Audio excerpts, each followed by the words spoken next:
Kurban nasip olsun aytılgандай. Barmaktayda dostlaşıp bittey keste birigip degendey. Şu küçüktöy kişinekey kesi üstte este sustat atağız. Şu leki ayıldan koşuna. Şu leki valadan bir nerse çıkat dep alıp kettiler. Oşol ümittü malik olsun sen aktadın. Tüvelük Kırgız elinin yüreğindesin.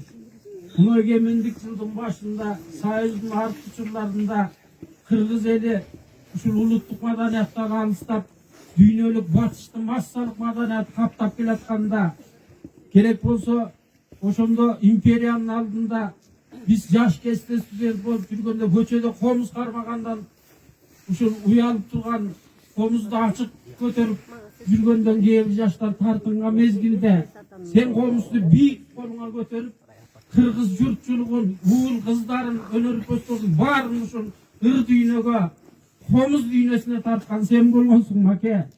Seni tuğrap neçen ırçılar, neçen muğundar genetat. Make koş bol degen sözdü sağa aytam dep men hiç wagt oylogon emesmin.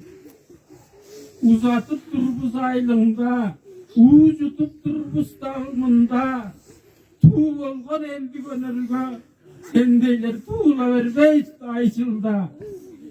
Ay diybes yerdin aldında, asılım dozum kaldında, gün diybes yerdin aldında, üstüm dozum kaldında.